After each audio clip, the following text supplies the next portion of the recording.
Light of law मेरे सारे BEd और बीटीसी के साथियों, ऑनरेबल सुप्रीम कोर्ट के फैसले का आप सब इंतजार कर रहे हैं और आप सब काफ़ी ज़्यादा परेशान भी हैं और आपके साथ साथ आपसे जुड़े लोग भी, मसलन उसमें हम भी आते हैं, हम लोग भी परेशान हैं कि फैसला कब तक आएगा।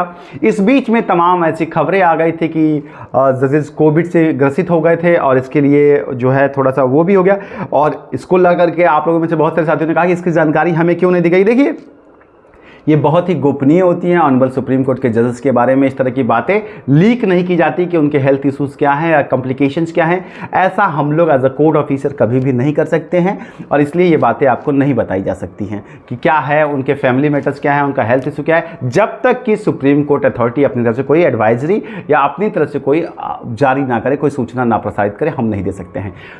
अब देखिए, आपके बीएड वर्सेस बीटीसी के फैसले को लेकर के तमाम चीज़ें तो हो रही हैं, लेकिन मैं कहीं ना कहीं आज पहली बार फर्स्ट टाइम मुझे लगता है कि अपने कोर्ट की प्रक्रिया जो है जिस तरीके से चल रही है और जो चीज़ें चल रही हैं, इसमें कहीं ना कहीं जो है बहुत सारी चीज़ें हैं जिसे सोचने की ज़रूरत है ऑनरेबल एपेक्स कोर्ट को भी। क्योंकि आप देखिए कि अपने देश में आप इसके लिए बेंच बना देते हैं कि सेम सेक्स के लोग शादी कर सकते हैं कि नहीं, लड़का लड़की शादी कर सकते, लड़का लड़का लड़की लड़की शादी कर सकते हैं कि नहीं। इसके लिए कॉन्स्टिट्यूशनल बेंच का गठन करके लगातार सुनवाई की जा सकती है। सरकारें अगर कहीं की गिर जाएं तो वो लगातार सुनवाई की जा सकती है।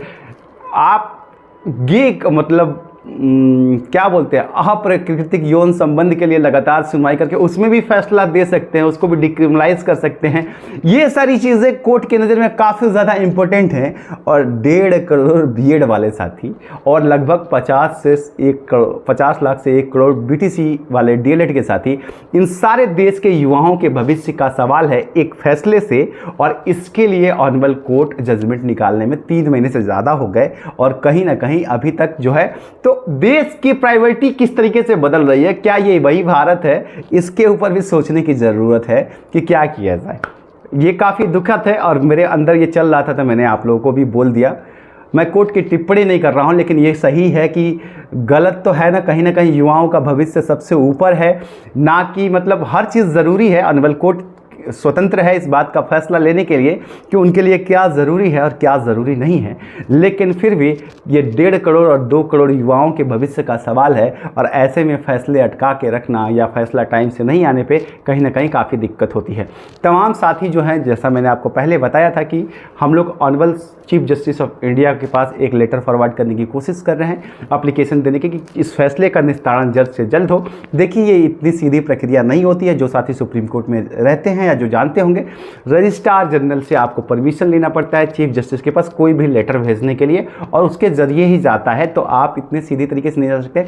प्रक्रिया चल रही है, उसकी फाइलिंग कर रहे हैं हम लोग, जो भी कर सकते हैं अपनी तरीके से, और जितनी जल्दी हो सके प्रयास कर रहे हैं कि वहाँ तक जाए। लेकिन ये इतना सीधा नहीं होता है। हम लोग काम में लगे हुए, जैसे ही वो चीज़ कंप्लीट हो जाएगी हम आपको बताएंगे। और साथ ही मुझे लगता है कि अब वो एक ट्विटर कैंपेन भी शायद हमें करना पड़ेगा, हालांकि मैं नहीं चाहता हूं, लेकिन अगर ऐसा ही चलता रहा, अगर ऑर्डर में इस तरह की डिले होती रही तो, क्योंकि काफ़ी सारे राज्य के बच्चों के भविष्य का सवाल है। तमाम राज्य जो हैं वहाँ शिक्षक की भर्तियाँ आ रही हैं, तमाम राज्यों की रुकी हुई हैं, इसी की वजह से तमाम वैकेंसियाँ रुकी हुई हैं। तो कहीं ना कहीं ये एक बड़ा सवाल है।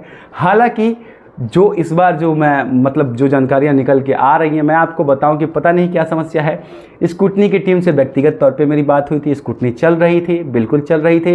यूनियन ऑफ इंडिया के सबमिशंस को भी कोट कर लिया गया था, एक्सेप्ट कर लिया गया था, साथ ही तमाम राज्यों के भी ले लिए गए थे और ड्राफ्टिंग भी चल रही थी। और उसके बाद अचानक से इस फैसले को क्यों रोका गया है, क्या ये कोई क्या है, इसके बारे में, इसकी जड़ में मैं बोलना उचित नहीं समझता। लेकिन कहीं ना कहीं फैसला जो है प्रभावित हो रहा है किन्हीं कारणों से। और मैं आपको ये बताता चलूँ कि अभी जो डेट आ रही है वो आप लोगों के लिए अच्छी नहीं है, इसलिए मैं आप लोगों को बताना नहीं चाहता हूँ। लेकिन शायद सुप्रीम कोर्ट का जजमेंट छुट्टियों के बाद आए, ऐसा भी एक संदेश आ रहा है। तो अब इसके बारे में मैं आपको क्या बोलूं, अगर ऐसा होता है तो ये बड़ा दुर्भाग्य है, क्योंकि कहीं ना कहीं बहुत सारे छात्रों के भविष्य का सवाल है। अपने तया हम जो भी कर सकते हैं साथियों, जितनी प्रयास कर सकते हैं, जितना कोशिश कर सकते हैं, आप समझ सकते हैं कि ऑनरेबल सुप्रीम कोर्ट है, वहाँ आप कुछ ज़्यादा बोल भी नहीं सकते हैं, आप किसी जज का क्रिटिसिज्म भी नहीं कर सकते हैं, बिल्कुल अलाउड नहीं है, और एज अ कोर्ट ऑफिसर तो बिल्कुल भी नहीं। लेकिन कहीं ना कहीं बच्चों के भविष्य को सीरियस लेना चाहिए। जब आप हर मामले को सीरियस ले रहे हैं, ऐसे मामलों को भी सीरियस ले रहे हैं, तो ये तो देश के भविष्य की बात है, रोज़गार का मामला है, तो ये भी काफ़ी सीरियस विषय है। तो तमाम ऐसी चीज़ें हैं। बाकी अगर इसमें कुछ मैं बड़ा डेवलपमेंट कर पाऊँ तो मैं आप लोगों को आकर के ज़रूर खुशी खुशी बताऊंगा। तमाम आप लोगों के कमेंट्स आते रहते हैं कि बीएड बीटीसी पे अपडेट दीजिए, इसलिए मैं आज आप लोगों के बीच में आया और मैंने आपको ये सारी बातें बताई। फिलहाल देखते हैं, जानकारी के हिसाब से तो लग रहा है छुट्टियों के बाद ही फैसला आएगा। लेट्स सी क्या होता है। मिलता हूँ, प्रणाम।